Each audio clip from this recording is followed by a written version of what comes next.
Good evening and thanks for watching the news with me, Wonder Msisia. First, the headlines.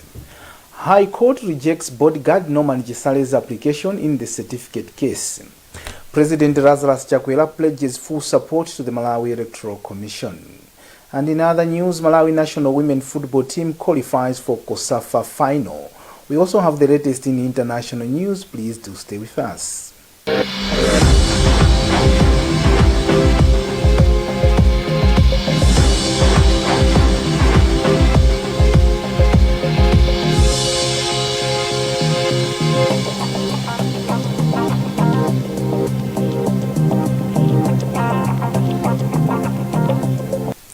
The High Court in Lilongwe has rejected former President Peter Mutharika's bodyguard Norman Gisale's application in the certificate case.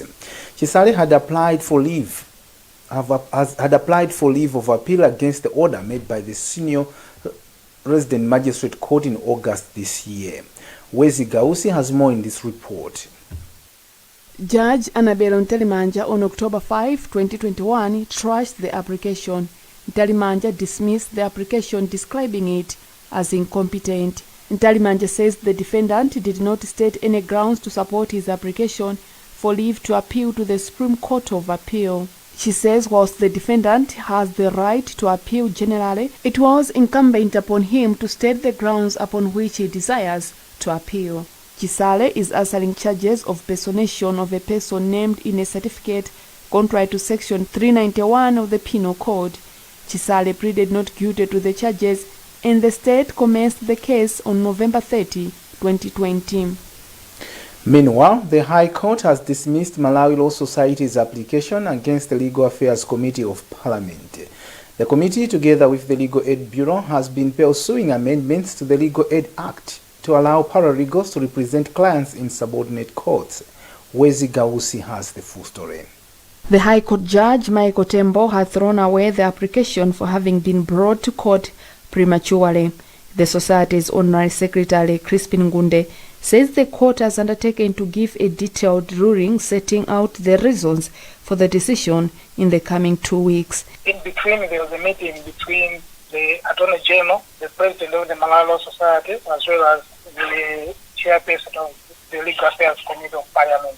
And the parties had agreed on how they can manage maybe the differences that are there. The Legal Affairs Committee of Parliament Chairperson Peter Dimba says they were happy with the ruling. The application by the Malawi Law Society has been dismissed, of course, today earlier in the morning, and the Legal Affairs Committee, we are very excited because the High Court has once again defended the constitutional mandate of Parliament, the mandate for oversight, representation of the people and legislation. So we are very excited. The Malawi Law Society wanted the court to determine whether the respondents have correctly appreciated and discharged their duties under the Standing Order 159 in deciding to receive a referral from the Legal Aid Bureau and purporting to institute and conduct public hearings across the country, soliciting public views on the proposal by the Legal Aid Bureau.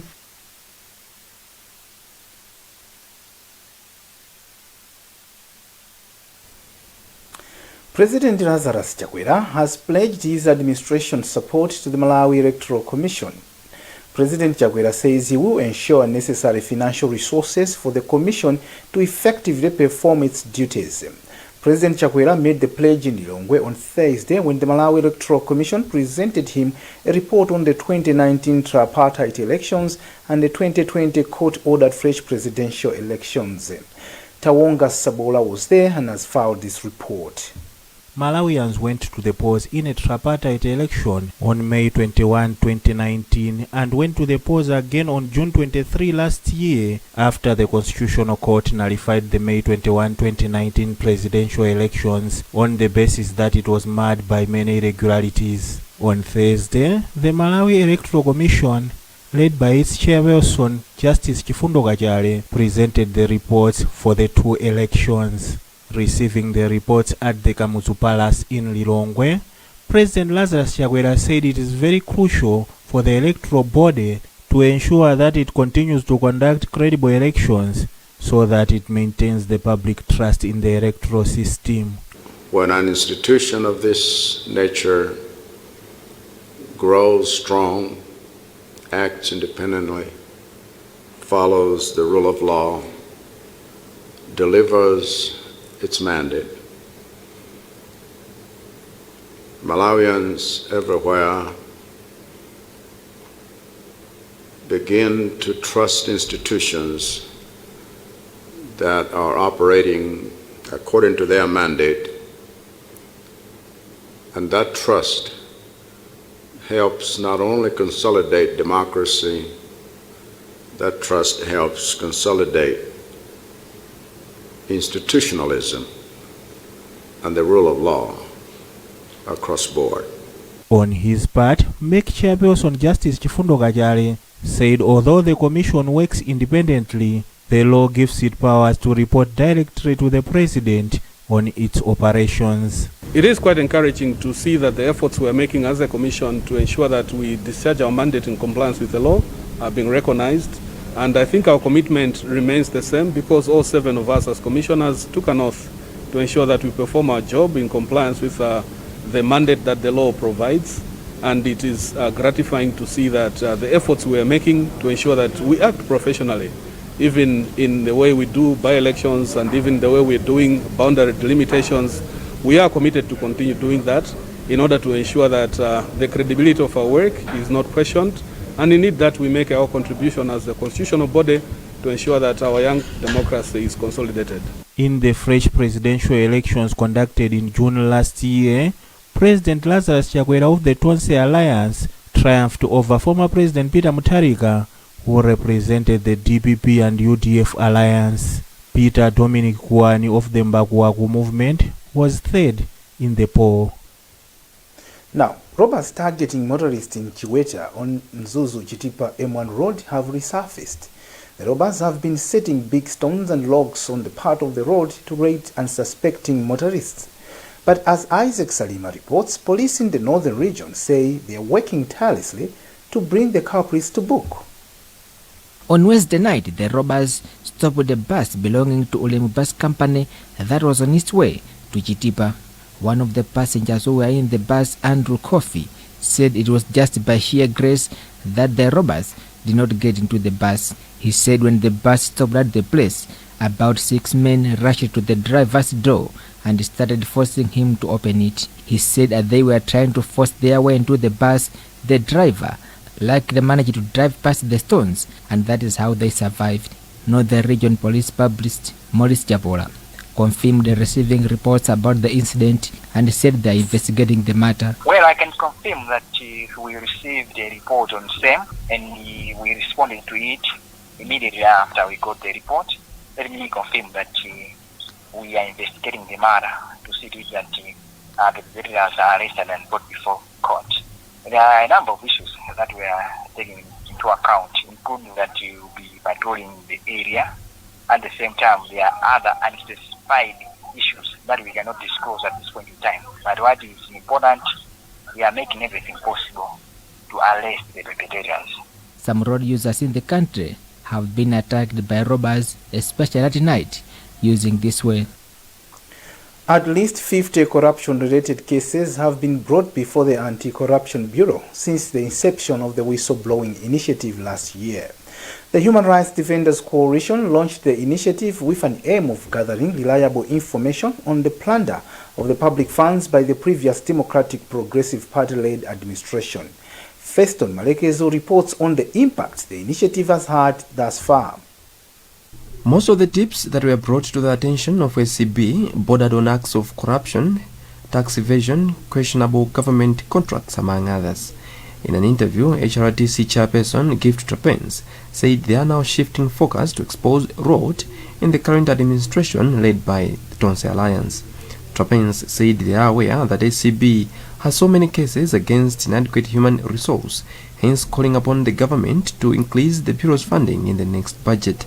Trapens said due to the insufficient staff, cases take a long time to be concluded, adding that sometimes it is very difficult for SCB to recover assets procured through proceeds of corruption.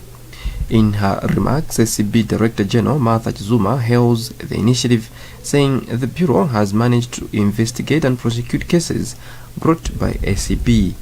The Bureau has investigated a number of complaints or allegations that were lodged by HRDC. Quite a number of them got either the investigation is at advanced stage, or indeed the cases are actually under prosecution. Some of the high-profile cases that were brought to the attention of the Bureau include an investigation into an award of fuel importation contracts by the National Oil Company of Malawi, alleged procurement of 1.1 hectares of public land in Kanjeza Forest by former Minister Charles Nchaja, among others. UDM's National Executive Committee member, Jesse Kabwira, has retired from active politics. Kabwira has announced she wants to concentrate on academic work as she will be joining Malawi Institute of Management as Executive Dean. For more on this, here is Wezi Gausi. Kabwira says she is leaving politics as a satisfied person, having contributed a lot to the country. She says her supporters in the world of politics should not feel deserted or betrayed, because it is the time for her to serve outside the corridors of active politics. I don't have to explain myself to people's imaginations and thinking. It's a free country. They are free to think what they want to think. I think if I was going to be acting in that way, I could have acted a long time ago. The government has been in government for a year. I was working hard. I am still working hard, even to the point of retirement. But you can't control people's brains. If that's what they think, it's a free country. Let them think. The University of Livingstonia political analyst George Piri said the retirement of Kabwira should serve as a wake-up call for the UTM party. Call for the leadership of the party to recruit more members, more active members, and members of that caliber of Kabwira, and also like Chidanti Malunga. Apart from being a politician, Kabwira is also a respected human rights activist. You're watching news at 8 on Times Television, TTV, and Times 360 Malawi. We'll be back after this short break.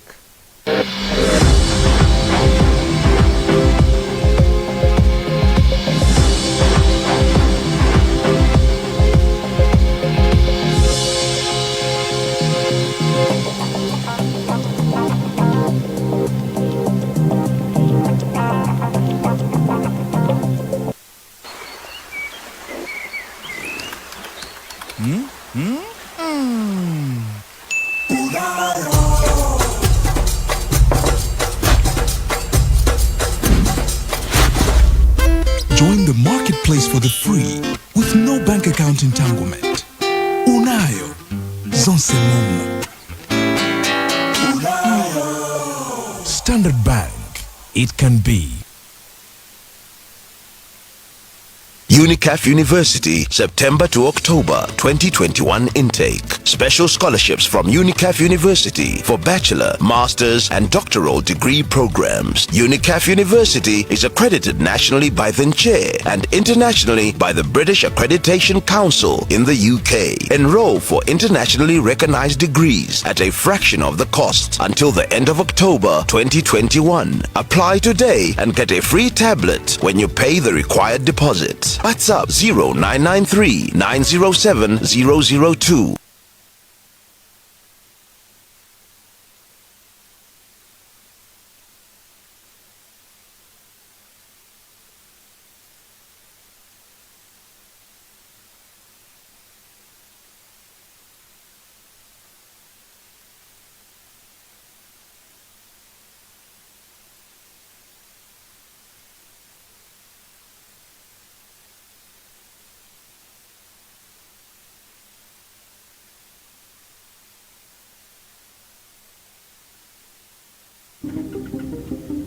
Some call it the hustle, others call it the grind, others call it kupusha or kuzisaga.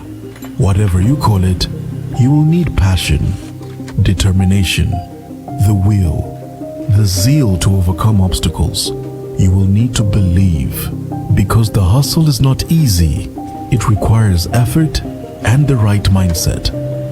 And when you feel like giving up, you will need someone to step up to give you that push to keep you going. At National Bank of Malawi, we believe that a young hustler's dream is bankable. That is why we are stepping up to help you step up your hustle. So rise, young entrepreneurs. This is your moment.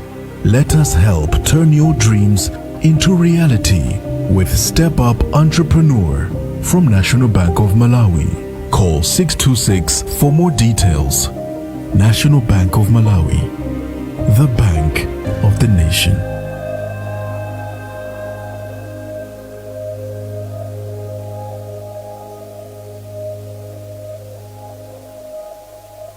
Have you ever wondered what it would be like if your bank was really there for you, as they say? We mean really there for you when you need to recharge. Or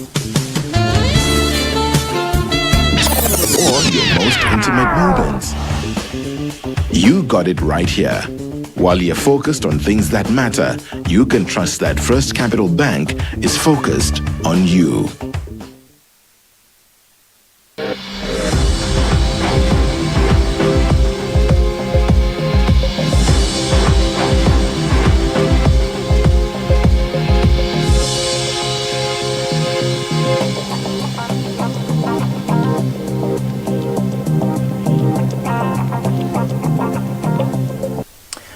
Welcome back. You're watching news at 8 on Times Television, TTV, and Times 360 Malawi Facebook page. Some residents of Mzuzu City are questioning how money from the Infrastructure Development Fund is being used. Mzuzu City Council receives 171 million kwacha per year for infrastructure development, but residents say there is little or nothing to show for it. Feston Malegezo is in Mzuzu. The questions were raised at the capacity building and transparency in local government training held in Mzuzu, organized by Women's Legal Resource Center, WALEC, which drew participation of block leaders and development committee members from all 15 wards of the city. One of the members from Katawa ward, Chawanangwa Manda, alleged that some funds under IDF were abused by, among others, being diverted to other activities at the council, such as paying salaries. Apart from that, Manda said there is scramble for resources as the constituency is huge, where the 40 million kwacha constituency development fund is not enough. As of now, what I can tell you now, there's nothing on the ground. We already implemented on the paper, but on the ground there's nothing. We've already talked to our councillor. The only answer is she's telling us is everything is with the council and the secretariat. They are the ones working on the ground. So as of now, the only thing maybe I can tell is there's nothing on the ground. But commenting on the queries, Councillor for Chibudula Ward, Hiwet Nkandawire, said development projects are there, only that it will take time to flood all the areas evenly. On allegations that the council has been diverting IDF to other activities, Mzuzu City Council spokesperson McDonald Gondwe said the matter was bordering on communication gap. Previously, what we could do as a council is that we could implement some developmental projects without the knowledge of the actual people that are on the ground, without the knowledge of the councillor himself, without the knowledge of the MP. But what we have done now is to revise our policy so that perhaps whenever we have got a project, all concerned partners should be actively involved. Meanwhile, WALEC project officer for Rumpi and Mzuzu, Priska Nyasulu, says people are now able to track projects and hold duty bearers accountable. I'm so happy because the meeting has tried to bridge the gap that was there between the secretariat and the councillors. Not only that, but with the communities as well as the councillors. I understand you also heard from the discussions that people were saying that councillors are not communicating properly the information that concerns them. In this regard, we are talking of IDF. The WALEC project is being implemented in 11 districts across the country with funding from the Royal Norwegian Embassy. Malawi national women's football team has qualified for the COSAFA Women's Championship final after beating South Africa 3-2 at Nelson Mandela Bay Stadium in Port Elizabeth, South Africa. Sabina Tom scored the winning goal after South Africa came from behind twice to equalize. Fazila Chiyembekezo opened the scoring before Tom scored the other 2 goals. Malawi will meet Tanzania in the final on Saturday. Tanzania defeated Zambia 4-2 on post-match penalties after the match ended 1-0 in regulation time. And in international news, the victims of sexual abuse by priests in France are calling for historical reform on the Catholic Church after an independent commission found that hundreds of thousands of children had suffered systematic abuse over the past 7 decades. Henry Ridgewell reports. Jean-René, Jean-François and Joseph were around 10 years old when the abuse began. Priests at the Chavagne-en-Paillé Seminary for Minors in western France engaged in systematic sexual abuse against the children in their charge. When the idea came to them, they would come and get us. Haven't seen you for a long time, come on. And they would take us to their rooms. The Catholic Church covered up the abuse. When someone, a priest, behaved too scandalously in one place, whether in the seminary or in the parish, the bishop would move him to a parish where he would do exactly the same thing he had done before. For decades, such horrifying stories of abuse and cover-up were repeated across France. The Commission findings, published Monday, revealed that at least 216,000 children, mostly boys, were abused by up to 3,200 priests and other clerics since 1950. When abuse by lay members of the church is included, the number of victims is estimated at 330,000. Above all, there was a series of neglects, failures, silence, and institutional cover-up, which were systemic in nature. Pope Francis, Tuesday, offered this response to the Commission findings. Numeri considerevoli. I would like to express to the victims my sadness, sorrow for the trauma that they have suffered, and also my shame, our shame, my shame, for the Church's too long inability to put them at the center of its concerns. Under French law, many of the offences are too old to prosecute. The Commission called for the Church to increase financial compensation to the victims, payments which are scheduled to begin next year. Some victims say the Catholic Church itself must undergo historic reform. This involves a process of profound change in the practices, relationships, and governance of the Church. Earlier this year, Pope Francis changed Catholic laws to explicitly criminalize sexual abuse. Amici Pellis de Rosas heads the group Catholic Voices in France. I think as long as you have one case left, one predator, one victim left, you need to do more. But Pope Francis, be that as it may, I think has really begun a culture of change. The French Commission follows similar investigations in several other countries, including the United States and Australia. Pope Francis has described sexual abuse within the Catholic Church as a worldwide catastrophe. Henry Ridgewell for VOA News, London. That's the news, but before we go, the headlines again.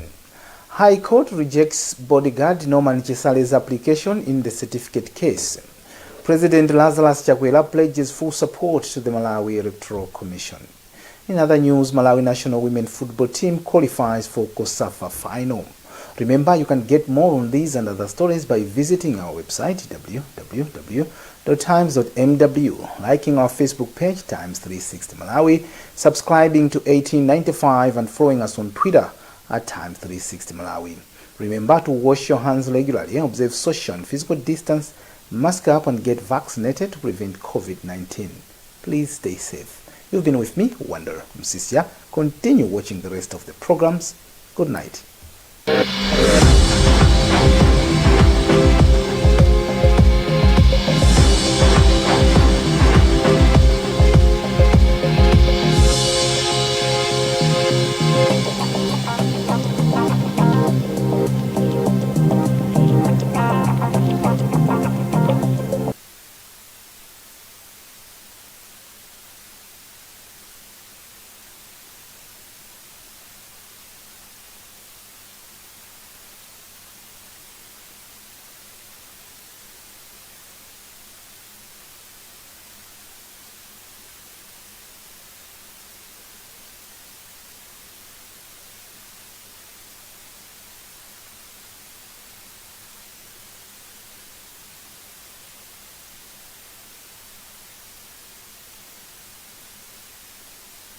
It's back.